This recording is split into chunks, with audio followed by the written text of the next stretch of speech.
Eu nunca pensei o que era ser mulher brasileira estando no Brasil, porque aquilo era normal, era como qualquer outra mulher. Só me foi adjetivado ser mulher brasileira quando eu passei por esse período de imigração. Aí acrescentou mais uma camada minha. Agora você é brasileira. Foi há 6 anos que Ana Paula Costa saiu do Brasil para fazer uma parte da licenciatura na Universidade de Coimbra. Ficou para fazer o mestrado, hoje é cientista política e investigadora no Instituto Português de Relações Internacionais. Eu estudo políticas públicas, eu tento entender como é que a legislação, né, ela se transforma em medidas concretas e se essas medidas concretas elas são de fato implementadas no terreno ou não. Eu tento analisar se de fato a regularização de imigrantes aqui em Portugal ela acontece da forma que ela é prevista na lei ou não quando a pessoa chega lá no CEF, por exemplo, para entregar o documento. E já tiraste conclusões muito interessantes sobre a comunidade brasileira, por exemplo, certo? Sim, envolve, de fato, preconceito, envolve xenofobia, envolve uma falta até de vontade de querer resolver aquela situação concreta, mas também, por outro lado, envolve uma falta de investimento em recursos para a instituição hoje que trabalha com a migração, que é o CEF, uma sobrecarga de trabalho para os funcionários, a coexistência de duas carreiras ao mesmo tempo com salários discrepantes, que é a carreira policial e administrativa. Então, é um assunto que envolve várias dimensões. Ana Paula divide o tempo entre a investigação e o trabalho na Casa do Brasil de Lisboa. É aqui que chegam vários pedidos de ajuda da comunidade brasileira em Portugal. Tem casos de xenofobia, tem casos de violência contra a mulher, por exemplo, dificuldade em acessar os direitos. Existe essa questão do preconceito, do falar, do sotaque, né, do português do Brasil, da variante do Brasil e do português de Portugal. As pessoas muitas vezes são repreendidas pela forma como falam, né? Houve-se comentários como quando você vai aprender a falar português. Existem esses tipos de preconceito, esse tipo de comentário. Também como a forma na escrita, né? Porque apesar de ser a mesma língua, existe uma variação no Brasil. E as pessoas, por exemplo, na universidade, encontram muitas barreiras e preconceitos da forma que escrevem, por exemplo. E dizem e se sentem punidas com relação a isso, né? Acham que são... muitas vezes alguns professores falam diretamente isso, você foi penalizado porque está escrevendo nessa língua, ou exigem que escrevam, sendo brasileiro, com português de Portugal, né? Sendo que é a mesma língua. E existem alguns outros casos, por exemplo, de que é aquele mais sutil, a pessoa falar e não te entendi bem, fala lá agora direito. Ser mulher, brasileira e negra é por vezes olhar à volta e ver poucas pessoas iguais. A academia, de uma forma histórica, assim, e costumeira, não foi um espaço criado para mulheres e para mulheres negras, sobretudo. Esse é um espaço de poder também, que foi criado por homens, para homens, e muito recentemente as mulheres têm ganhado espaço em algumas áreas, em outras é muito mais difícil, e muito mais difícil ainda para as mulheres negras. Apesar de termos mulheres negras, existe uma questão dos corpos, né, que transitam pelos espaços.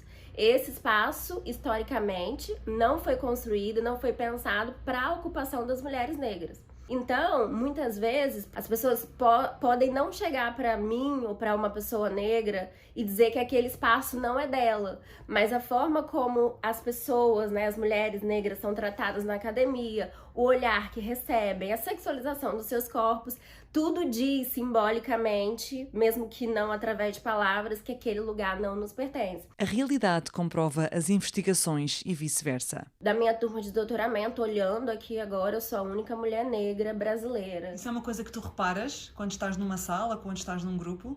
Reparo porque eu tenho muito esse olhar, porque eu sempre, no meu trabalho, eu tento sempre trazer equipes equitativas, né, representativas da nossa sociedade. Se a sociedade dividida é diversa, nós temos que ter essa representação também no trabalho. Eu vejo que as pessoas se incomodam, por exemplo, pelo fato de não haver uma mulher falando numa mesa.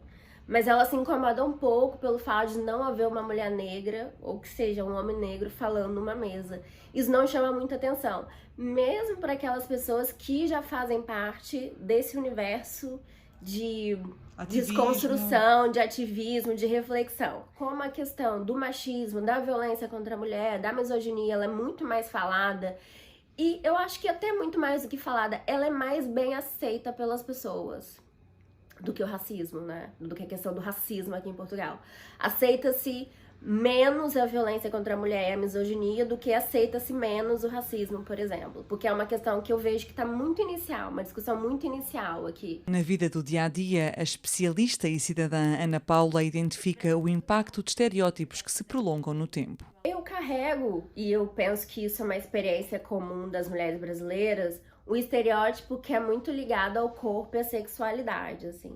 Isso está muito relacionado a um passado, uma relação que o Brasil teve com Portugal, com certeza é evidenciado pelo período colonial, onde foi construída essa imagem do brasileiro, do povo brasileiro. Depois, muito mais contemporaneamente, da mulher brasileira, né? O Brasil foi responsável, por exemplo, por exportar, isso foi uma política de Estado, por exportar a imagem da mulher brasileira como aquela mulher do carnaval, como aquela mulher do samba.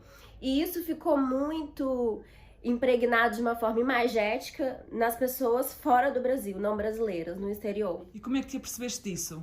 Eu percebi isso pela vivência mesmo do meu corpo em alguns espaços. De comentários, de expectativas. De comentários, de expectativas. E também, por exemplo, algumas pessoas se sentem, homens sobretudo, se sentem muito à vontade em fazer alguns comentários, ou então ter um toque que não foi permissivo pra você, porque acha que se você é mulher brasileira, logo você tem um corpo mais livre, mais aberto, então vou fazer esse tipo de comentário. Temos uma expressão, usamos essa expressão do corpo colonial, né?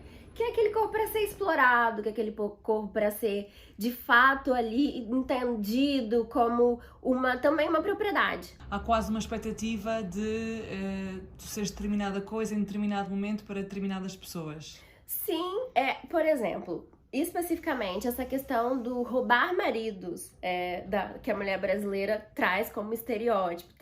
Foi colocada nela como estereótipo. E isso é levado ao ponto íntimo da relação também. Muitas pessoas nem têm marido e acham que vão ter os maridos roubados por uma brasileira, por exemplo. Então, isso acontece. Isso acontece na família, por exemplo, tem medo, essa questão da sexualidade, do corpo. Tem medo da mulher, por ser automaticamente brasileira, ser infiel naquela relação. Isso acontece muitas vezes e são gerados comentários a esse nível. Então é muito amplo, assim. Portugal muitas vezes é vendido como um país com muita diversidade e de pessoas que recebem muito bem, que acolhem muito bem. Isso é um mito ou é uma verdade, mas não é tão verdade quanto as pessoas pensam? Eu acho que Portugal é um país acolhedor, sim.